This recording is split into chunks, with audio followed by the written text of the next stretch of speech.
السلام علیکم ګرانو کتونکو، ستاسو ورور ستاسو ملګری جعفرشاه درویش یم او پروګرام دی ستاسو د خوښې ښکلې مازدیګر. امید لرم چې روغ جوړ او په خیریت سره به یې. نن پروګرام کې راغلی یم پورې نوښار ډاګونو علاقه کې نوې کلی دی. نوې کلي کې موجود یم. د دې علاقې یو ډیر زبردست استاد شاعر چې د اجمل هټک بابا سره هم ناسته پاسته کړې ده، دا رحیم سلیمان هیل صاحب سره په خوا کې ناست یم. دوی سره به خبرې اترې کوو، د دوی نه به ښکلي ښکلي شعرونه ستاسو دپاره ریکارډ کوو. استاد جي ټولو نه اول خو تاسو ته په دې ښکلي مازدیګر پروګرام کې د زړه نه ستړي مه شي او هرکلي وایم. ډېره مننه. هر کله راشي الله مو برکتي کا. او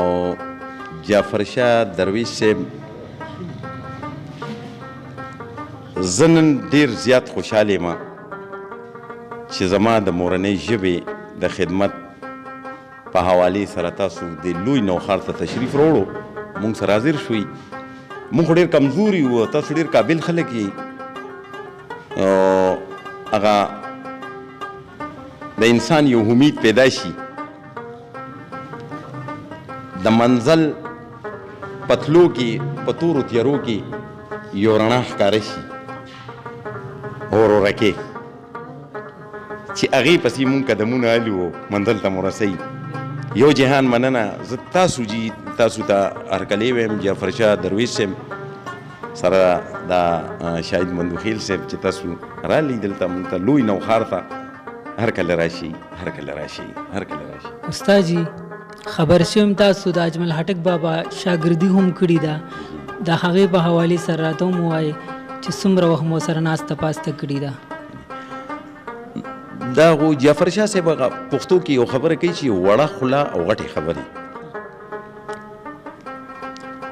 اجمل صاحب یو بزرگ شخصیت، یو ننګیالی توریالی، او بیا به ورسره یو درویش هم یاد کړو چې درویش هم و، ملنګ هم و، یو خوددار، ایماندار، خوش اخلاقه، د اخلاص ډک. نو زه چې به کله ما هغه له ورغلم نو ما نه به د شاعرۍ خبرې ایرې شوې. ما به د هغه شخصیت ته کته چې یاره اجمل صاحب دونه ښایسته سړی، زمونږ پښتون د پښتو ژبې خدمتګار.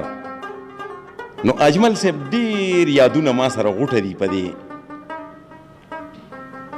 سینه کې او په مازغو کې چې هغه زه ځان ته مخې ته کوم. نو اجمل صاحب بس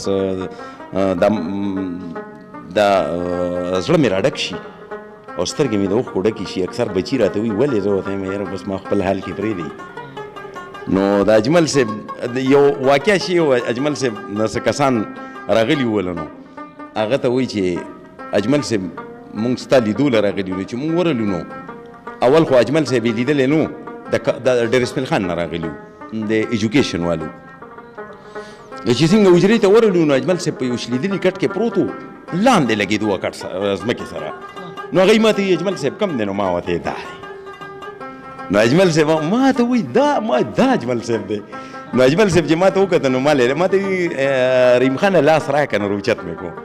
مېلمنو سره میلاو شو. نو مېلمنو بیا وایي مونږ ځو هغه ته سوات ته ځو. هغه پکې د سوات پروګرام جوړ شو. نو مونږ چې کوم ځای کېناستو نو ډېر ښایسته منظر و. هلته باران هم نری ورېدو، چینارونو او ګودر هم و. نو په هغې کې هغه ملګری راپاڅېدو، هغه کاغذونه تقسیم کوي. په دې خو ورسې لیکو لیکلو دغه راغلی. نو دا ستاسو پروګرام مازدیګر ښکلی مازدیګر. نو هغه ملګرو ته وایي چې داسې یو ګنټه وشوه، ورته وایي تاسو خپل کلام و. یاره جي دا ځای کې مونږ نشو لیکلی. نو چې کوم وخت یې ما ته وایي، ما ورته کلام وایي، ما یاره ما لږ کوشش وکړو. نو هغه کلام څه دا و چې وخت مازدیګر ناس په ګودر، وخت مازدیګر ناس په ګودر، د رباب ټنګ مې لګي، چپی اوبه مستی کې په غورځنګ مې لګي. او کتار منګي پراته، څه په ترخ څه په غوپا. کتار منګي پراته، څه په ترخ څه په غوپا. د جینو شور ستري لوپټې، د بنګړو شرنګ مې لګي. کتار کتار منګي پراته څه په ترخ څه په غوپا د جینو شور ستري لوپټې د بنګړو شرنګ مې لګي ونې ټالې پټالې غږ د تورنۍ بلبلو ونې ټالې پټالې غږ د تورنۍ بلبلو تلل په مکیز د اندلیب چمن ګلرنګ مې لګي ونې ټالې پټالې غږ د تورنۍ بلبلو تلل په مکیز د اندلیب چمن ګلرنګ مې لګي چې په اثر باندې چې په اثر وږمخیزه شي دا واړه فضا چې په اثر وږمخیزه شي دا واړه فضا اتاري نور اتر دینا لاچی لونګ مې لګي اتاري نور اتر دینا لاچی لونګ مې لګي ویړیا وصال مستانه گپ وای رہی نوخاره ویړیا وصال مستانه گپ وای رحیم نوخاره سنگل زما سر د دلور دسترګو جنگ مې لګي چپی چپی اوبه مسته کې په غورزنګ مې لګي وخت مازیګر ناس په ګودر درباب ټنګ مې لګي چپی چپی اوبه مسته کې په غورزنګ مې لګي هغه با بیا چې اجمل صاحب سره خبرو وکړو اجمل صاحب ما ته وی تاسو چکر ما ډېر عجیب چکر ووالو مرګرو خوښه وای چې چکر نو ما سوات ته لاړو نو داسې ډېرې د اجمل صاحب چې زه رایاد کړم ما اجمل صاحب کې یو کار بل مو یو وارې ما یو کتاب واخیسته په کچره کې کباړي هغه کړي چې ما وکړه کتاب ډېر نایاب کتاب و ډېر ښکلی کتاب و دا کتاب هغه نامه داسې خواږه ملګري که داسې یو کتاب و هغه چې ما راواړولو هغې کې اجمل صاحب و د ځوانۍ تصویر و عبدالله استاذ و پکې حضرت مولانا عبدالله استاذ او دغه پکې د افضل رضا و پکې ډېر ښکلي ښکلي کتاب ما ځان سره سنبال کو او په هغه وخت کې دغه کتاب باندې په ټایټل باندې لیکلي 3 پیسې د هغې قیمت و ډېر ښکلي کتاب هغه اجمل صاحب ما ته ووایي چې تا سره څه کتابونه شته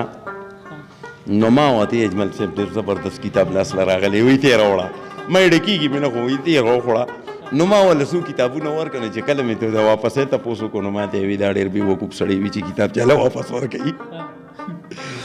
نو ما ودې داسې کار دی استاد جي زما ستاسو سره دي پېښې او ما په دې مینه راواغېشته چې په دې کې ستاسو تصویرونه دې کې ستا د ملګرو ستا د ټولو ادیبان لیکوال ملګري وو پکې نو د اجمل صاحب ډېرې خبرې داسې دي چې هغه زه را یادوم نو د پښتو ژبې د مورنۍ ژبې یو ډېر زبردست لیکوال او که دې خوا بیا سیاسي اړخ ته راشي نو هغه هم ډېر کامیاب او ډېر د ستاینې وړ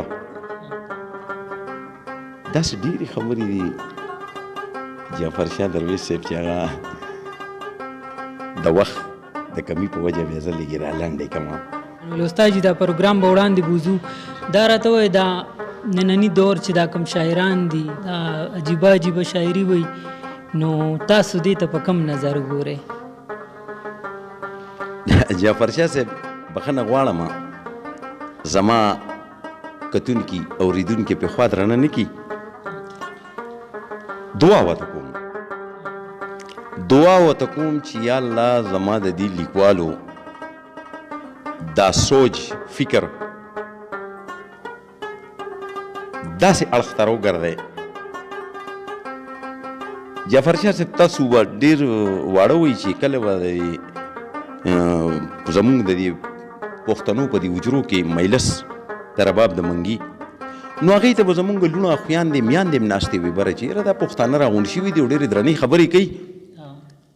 ځکه چې په هغه وینا کې به ګوایه به همداسې وو وینا والا چې هغه به ډېر خشته هغې ته به طرز طریقه معلومه وه په دایره کې به د دهرې نه وبار نو زه دا وایم چې یو سړی دا لیکل کولی شي چې پتا سا یم پتا سا د دې په ځای دې ښه ولیکي که نه یا دا لیکي لکه اوس بل یو سړي ما ته وایي چې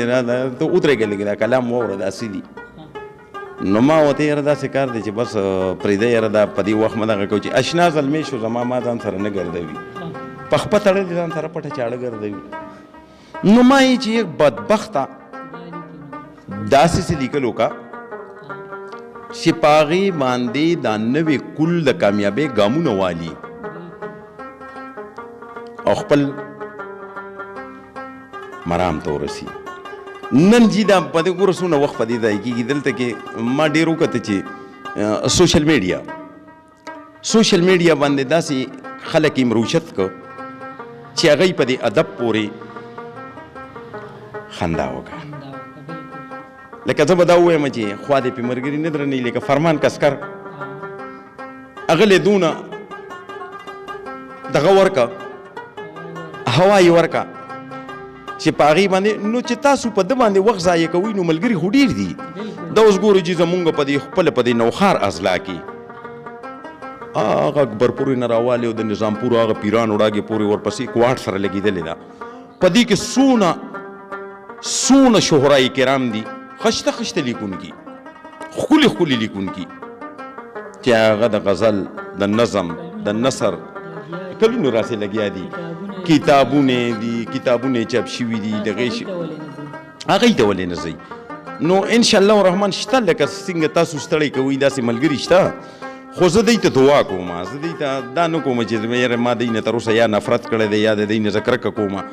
زه دعا دوی ته کوم چې ښه اړخ ته راشي ګوره لکه څنګه خوشحال بابا وینا وګوره اوس مخکې ورځو کې یو سړی ما له رالو مدي د خوشحال بابا څه وایي ما یې څه وایي ما یې لکه ګورې خبره به سمه کې خوشحال بابا ګورې علم مو ښه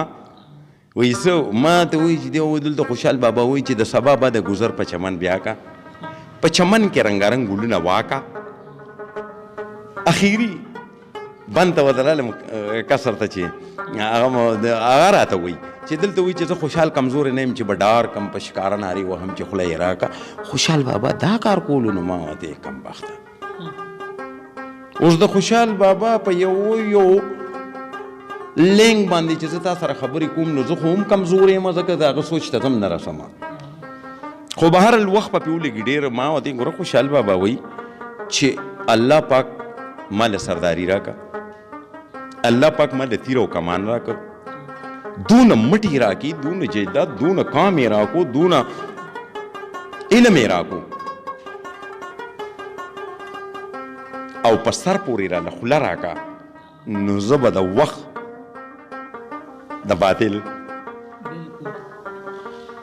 اواز به پې څنګه نه اوچتوم خلاف په ښکاره نارې وهم چې خوله یې راکړه.